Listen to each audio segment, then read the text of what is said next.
Hello, everyone. Welcome back to Real Conversations. I'm Jessica, and today we have a fundamental but super important topic for you.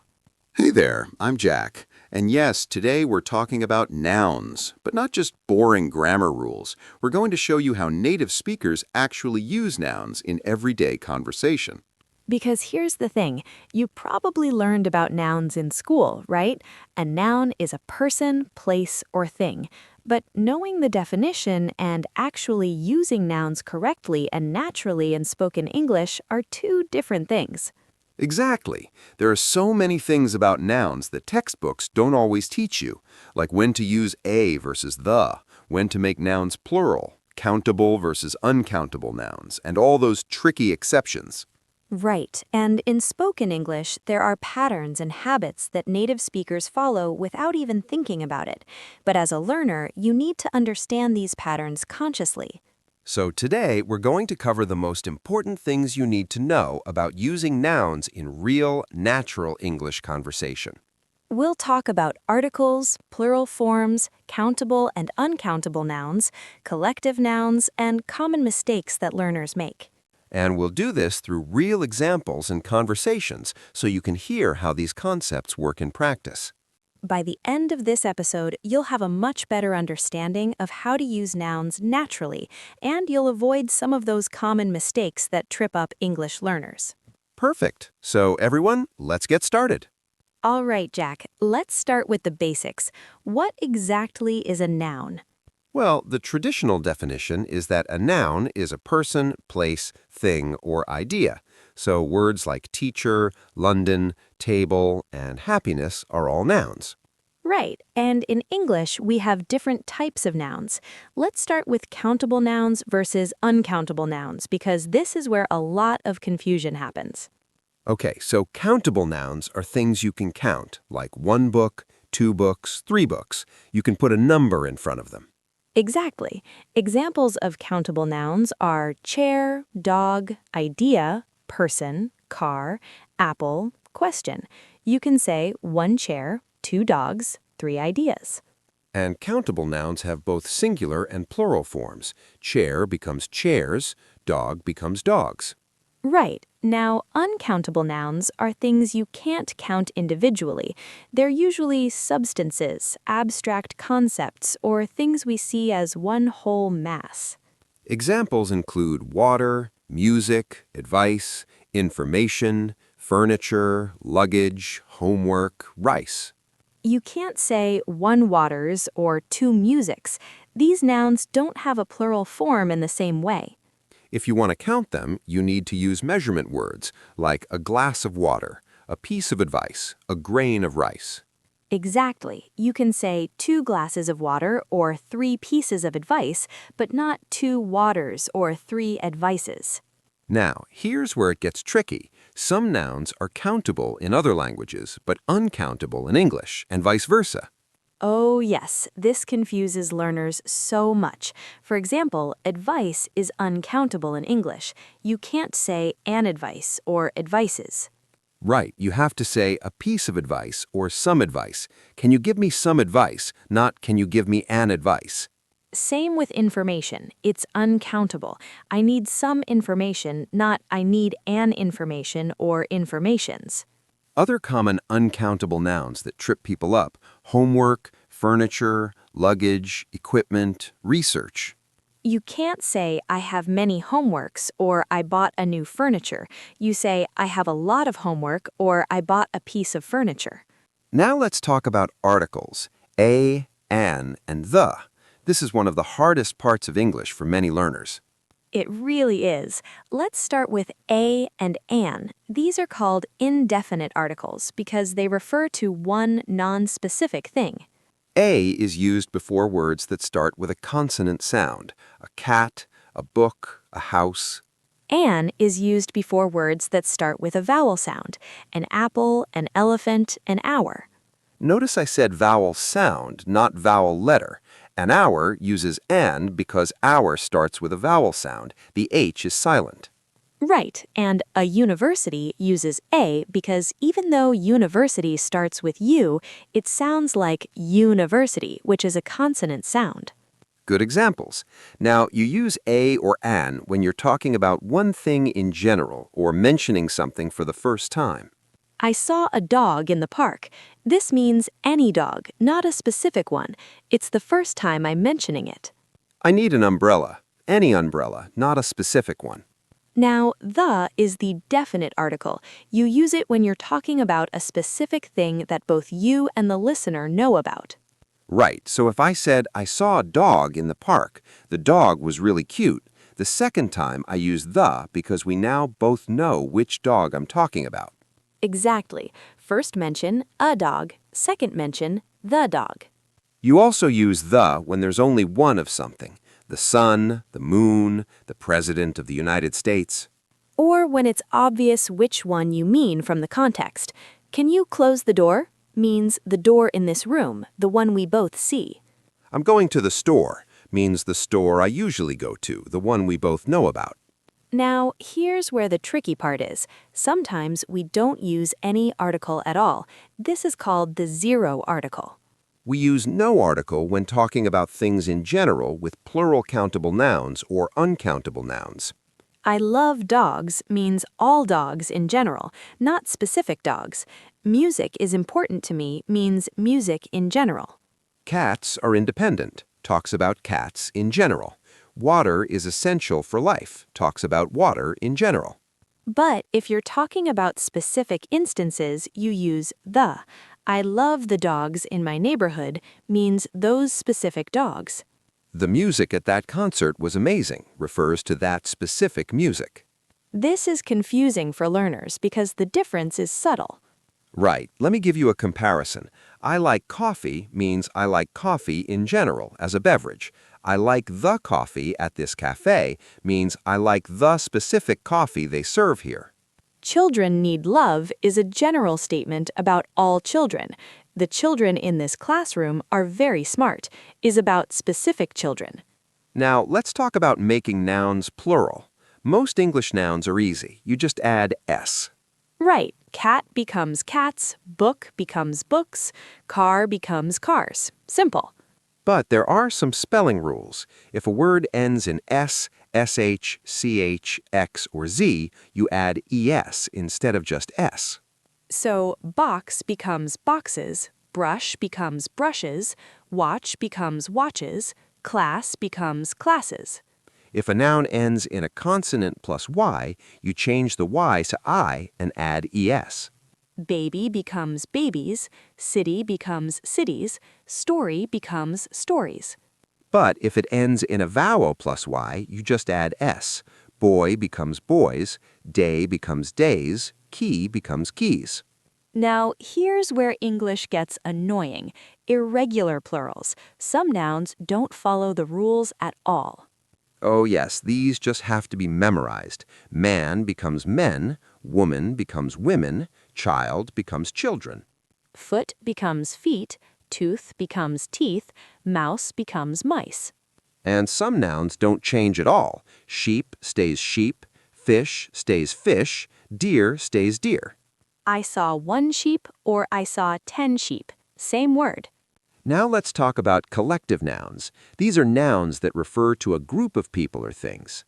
Collective nouns are words like team, family, government, company, group, class, audience. In American English, we usually treat these as singular.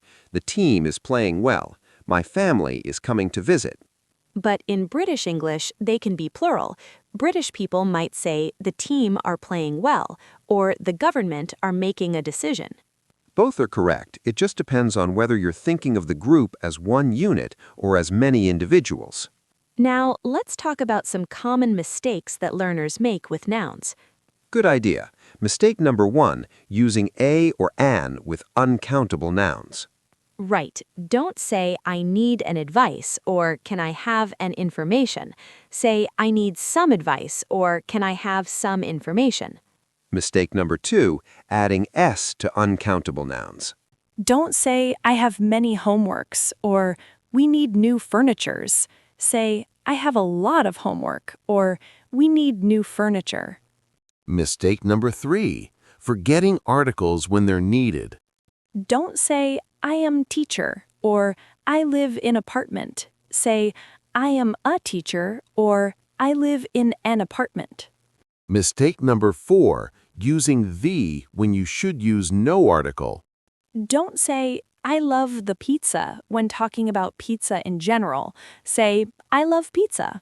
Unless you mean a specific pizza. I love the pizza from that restaurant is correct because it's specific. Exactly. Context matters. Mistake number 5, wrong irregular plurals. Don't say child's or man's or foot's. The correct forms are children, men, and feet. Now let's talk about noun phrases. This is when you use multiple words together to describe a noun.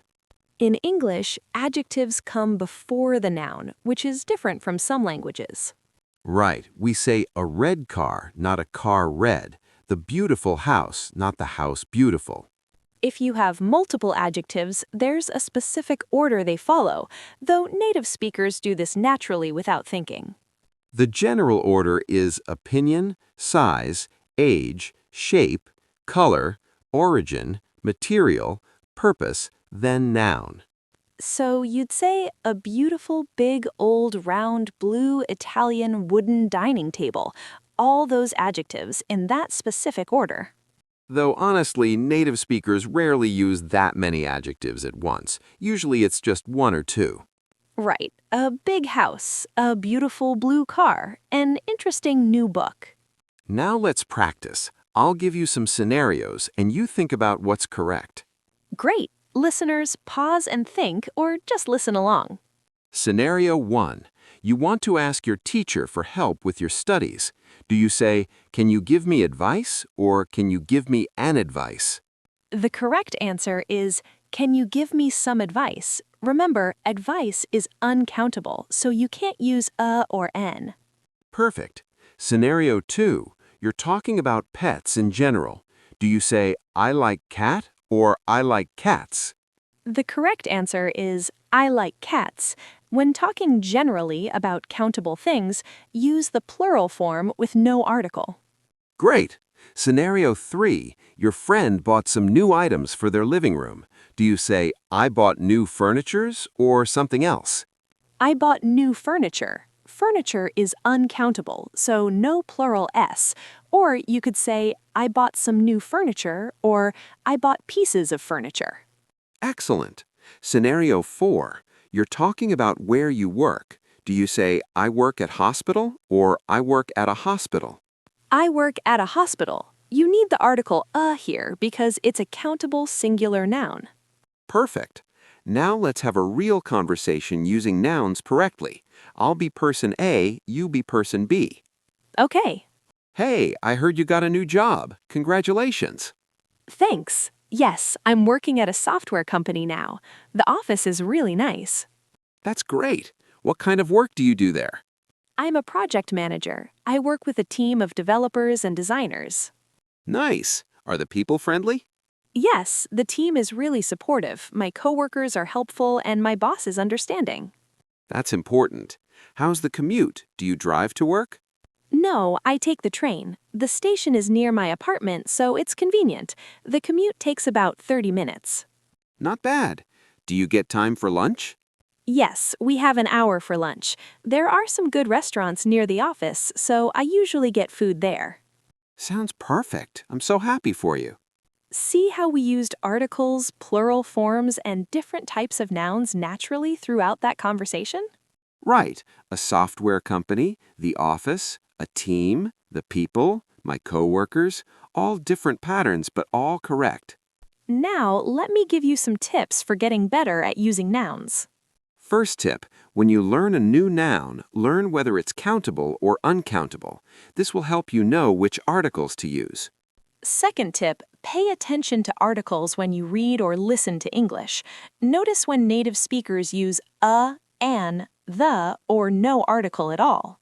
Third tip, practice noun phrases. Try describing things around you using adjectives and nouns in the correct order.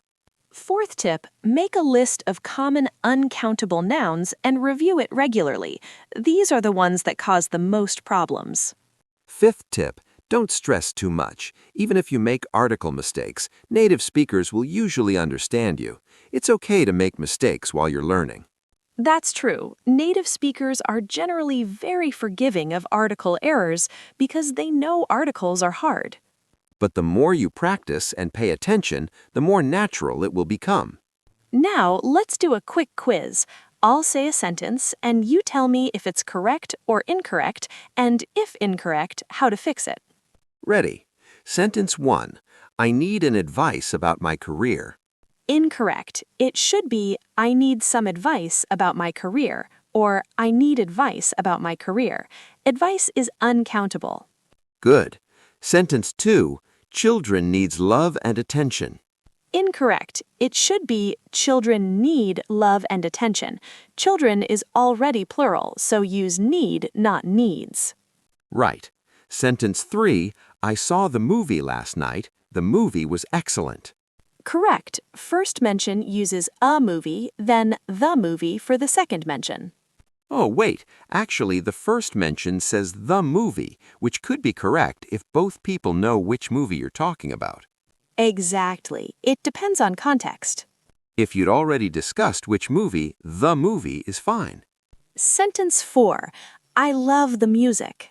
This could be correct or incorrect depending on what you mean. If you're talking about music in general, say, I love music. If you're talking about specific music, like the music at a party, then I love the music is correct. Great point. Context is everything. All right, let's recap everything we learned today. We learned about countable nouns, things you can count, like cats, books, ideas. They have singular and plural forms. We learned about uncountable nouns, things you can't count individually, like water, advice, information, furniture. They don't have plural forms. We covered articles, a, an for singular countable nouns, non-specific, the for specific nouns, and zero article for general statements. We learned plural formation, usually add s, but es for words ending in s, sh, ch, x, or z, and special rules for words ending in y. We covered irregular plurals like man to men, woman to women, child to children, foot to feet, tooth to teeth, and some nouns that don't change like sheep and fish. We talked about collective nouns like team, family, and government, treated as singular in American English, can be plural in British English. We discussed common mistakes, using articles with uncountable nouns, pluralizing uncountable nouns, forgetting articles, and using the when you shouldn't. We learned about noun phrases and adjective order. Adjectives come before nouns in English, in a specific order. And we practiced with real conversations and exercises. The key takeaway is this: nouns in English have patterns, and the more you expose yourself to real English, the more natural these patterns become. Don't worry about memorizing every rule. Focus on the most common patterns, and gradually you'll develop an intuition for what sounds right. Your homework this week: choose 10 nouns, 5 countable and 5 uncountable. For each countable noun, write it in both singular and plural. For each uncountable noun, write a sentence using it correctly. And when you're watching TV or reading, pay attention to articles. Notice when a, an, the, or no article is used. This awareness will help you improve. If you found this episode helpful, please let us know. Leave a comment and tell us what's the hardest part about using nouns in English for you. Is it articles, countable versus uncountable, plurals? Let us know and we might make a follow-up episode. Next time, we're covering English prepositions, those tricky little words like in, on, at, by, for, and how to use them correctly. Until then, keep practicing, keep listening, and remember that mistakes are part of learning. You're doing great. Take care, everyone. Bye. See you next time.